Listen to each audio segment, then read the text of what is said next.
So this is super interesting because Trump is actually now being branded as the biggest loser of the failed red wave because he endorsed a bunch of candidates, major candidates like Dr. Oz and Herschel Walker, and these guys who likely would not have gotten the bid as the Republican nominee if it were not for his endorsement, especially Dr. Oz. And so a lot of people are looking at him as the actual culprit here in terms of the failed red wave. And so now what we see is a fight between Donald Trump and Ron DeSantis, which is going to prove to be very, very interesting because now this gives even more fuel to Ron DeSantis because he had a bigger win in Florida than last time. Seems like a much more convincing win.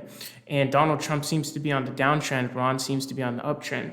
And you can see even Republicans now are saying like Donald Trump is essentially, he's not the leader anymore.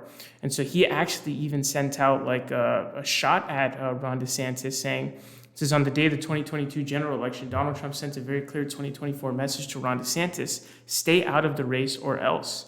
Quote, I would tell you things about him that won't be very flattering. I know more about him than anybody other than perhaps his wife, Trump said in an interview with Fox News Digital.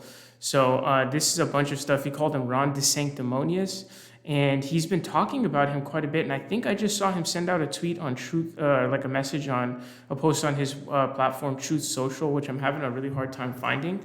But I think he had sent out saying like trying to compare his votes in Florida to Ron DeSantis's votes that he garnered in Florida. And so clearly what's going on is, he's really, really threatened by him.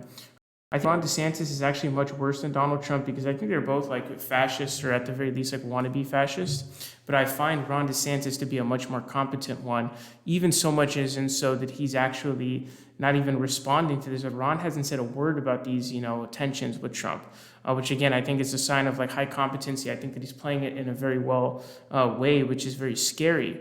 But he is now being actually considered the biggest loser, Trump. And I couldn't find any polls like polling between Trump and DeSantis in a primary election, but I did see that like there was a poll that said, more Republicans support Ron DeSantis as being the person to like chart the future of the Republican Party than Donald Trump. And so Trump is supposed to announce his run in like 6-7 days. And so now this is going to be the question in terms of, okay, who's it going to be, Ron DeSantis? DeSantis refuses to say that he's going to serve the full 4 years because obviously I think he's going to run in 2024. It seems pretty clear, right? So who's going to end up winning in that race? I don't know. I'm leaning towards DeSantis personally because he branded himself as Trump's offshoot, and that's essentially what he was. He was just a Trump minion at the time. But now this is one of those situations where the minion rises and takes over the master, right? Like think of like like an Android 17 kind of situation. But that's what it seems like. And so I think that Ron DeSantis is going to end up being able to overtake him because Trump is just too marginalized in terms of social media platforms. And I think people are ditching him because we can see what's going on in the midterms, for example.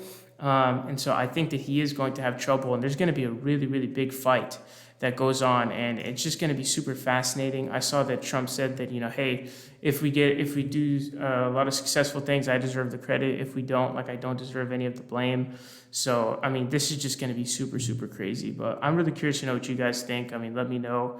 We got a Trump-DeSantis battle brewing here. It's about to be really, really crazy.